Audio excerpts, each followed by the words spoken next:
Nangangamba sa ngayon ang pamunuan ng Philippine Coast Guard dahil sa umano'y plano ng China na aakyatin ang barko ng PCG na BRP Teresa Magbanwa na nakadeploy ngayon sa vicinity ng Escuda Shoal. Ito'y inilahad mismo ni National Security Council Assistant Secretary General Jonathan Malaya sa kanilang news forum na ginanap sa Manila nito lamang August 16, kung saan sinabi ng kanilang intelligence source na mayroong kinakasang misyon ang People's Liberation Army ng China kasama ang kanilang Coast Guard na aakyatin ang barko ng Philippine Coast Guard sa Sabina Shoal para na rin matapos at tulukan ang Pilipinas sa pangaangkin nito sa nasabing atol sa West Philippine Sea. Hindi inilahad ni Malaya ang oras at araw kung kailan magaganap ang sensitibong misyon ng China sa Escuda Shoal. Pero nauna na itong inalarma ang tropa at crew na nasa BRP Teresa Magbanwa na maging handa sa kung anuman ang mangyayari tungkol sa balak na ito ng mga tropa ng China. Pero ayon sa pamunuan ng Philippine Coast Guard, may banta man o wala sa mga estruktura at mga barko ng PCG ay laging nakalerto ang mga ito at nagbabantay ng magdamagan para masiguro nito na handa sila sa mga pagsalakay ng mga puwersa ng ibang bansa, partikular na dito ang China. Ang BRP Teresa Magbanwa ay isa sa mga lead ship ng Philippine Coast Guard kasama ang kanyang sister ship na BRP Melchora Aquino na may habang 97 meters at itinalaga bilang isang MRRB o Multi-Role Response Vessels na gawa sa bansang kalyado ng Pilipinas na Japan. Kaya nitong manatili ng 20 days sa karagatan, sapat para maprotektahan ang 200 nautical miles EEZ ng bansa mula sa mga illegal na mga pumapasok, partikular na dito ang komunistang bansang China. Itinanggi ng Philippine Coast Guard o PCG nito lamang Martes na ang mga hinala ng Beijing hinggil sa layunin ng BRP Teresa Magbanwa sa Escuda Shoal na kilala rin bilang Sabina Shoal na nakadeploy sa lugar mula pa noong Abril. Sa kabila na mahigit 4 na buwan nang nakadeploy, ipiniliwanag ni PCG spokesperson for West Philippine Sea Commodore J. Tariela na hindi sinasadyang i-ground ang barko, hindi tulad ng ginawa ng Armed Forces of the Philippines or AAP sa BRP Sierra Madre sa Ayungin Shoal.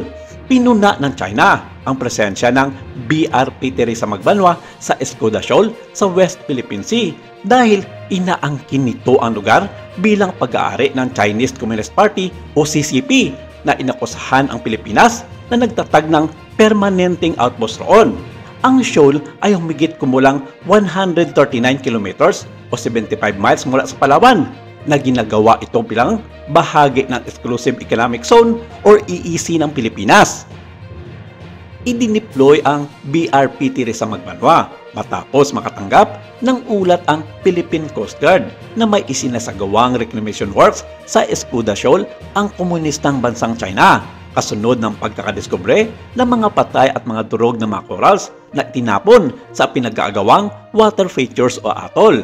Ang naging saad ni Commodore J. Tariela, regardless of whatever comments the Chinese are saying, whether they are implying that this is just another Sierra Madre or this is a way for us to violate anything, I think we don't have to listen to them. Again, Teresa Magbanwa's objective is only to advance our national interest and to safeguard our position in Escuda Shoal. So, we don't pay so much attention to the comments of the Chinese government. Humingi ng komento ang Philippine media mula sa Chinese Embassy sa Pilipinas. Ngunit hindi pa ito naglalabas ng mga payag hanggang sa pag-post na ito ang napalaking barko ng Chinese Coast Guard na tinaguri ang The Monster ay nananatili lamang wala pang 800 yards o mga 700 meters mula sa BRP Teresa Magbanwa sa Escuda Shoal ayon sa Philippine Coast Guard. Batay sa pagsubaybay ng Pilipinas gamit ang teknolohiya ng Dark Vessel Detection ng Canada, ang 165 meters na barko ng China na CCG-5901 ay dumating sa Escuda noong July 3 matapos itong maglibot ng 2 araw malapit sa Ayungin Shoal kung saan ibinagsak ng Pilipinas ang barkong pagdigma nito na BRP Sierra Madre na nagsisilbing naval outpost ng mga tropa ng Pilipinas. Sinabi ni Tariela na si Teresa Magbanwa ay naglalabas ng mga hamon sa radyo sa halimaw na barko sa kada 1 oras na batayan. ang monster ship ng China. Gayunpaman ay hindi tumutugon. Ngunit iginiit na mananatili sila roon na sinasabing nagsasagawa ito ng isang maritime law enforcement operation. Ang Skoda Shoal ay halos 900 kilometers ang layo mula sa pinakamalapit na landbas ng China, ang isla ng Hainan, na ginagawang illegal ang mga operasyon nito sa ilalim ng international na batas. Ipinakalat ng China ang higanting barko nito noong July 1 sa kabila ng pagsasagawa ng ikasyam na pagpupulong ng bilateral consultation mechanism sa South China Sea sa Maynila sa pagitan ng Pilipinas at China, kung saan sinang-ayunan umano ng Beijing na bawasan ang tensyon sa karagatan. Sinabi ng dating opisyal ng US Air Force na si Ray Powell na ang pag-deploy ng China ng higanting barko nito o monster ship ay nilalayon upang maipakita ang puwersa nila sa West Philippine Sea dahil sinisikap nitong i-maximize ang leverage nito sa mga konsultasyon.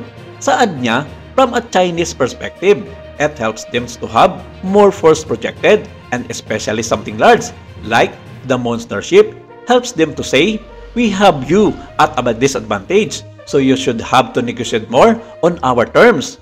Pero sa kabila ng pagkakadiskubre ng Pilipinas sa nabigong operasyon ng China, natuldukan na ang BRP Teresa Magbanwa, nag-ipa ito ng kanilang taktika para patuloy na igit-git ang barko ng Pilipinas na umalis sa naturang lugar sa West Philippine Sea.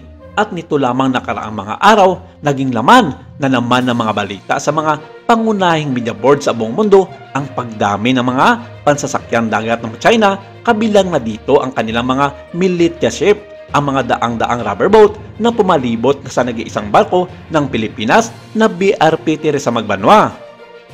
Ipinapakita lamang nito ang kanilang pagkadismaya sa nabigong pagkubkob sa nasabing barko ng Philippine Coast Guard na nakadeploy sa ngayon sa Sabina Shoal.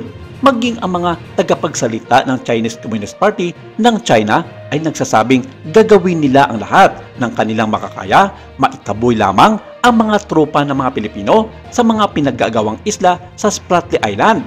Dagdag pa ng mga ito, simula pa lamang ng laban at matitikman ng Pilipinas ang bangis ng kanilang bansa kung hindi tuluyan ng mga ito na isuko ang lahat ng mga isla na nasasakupan ng kanilang ginawa na 10-dash line.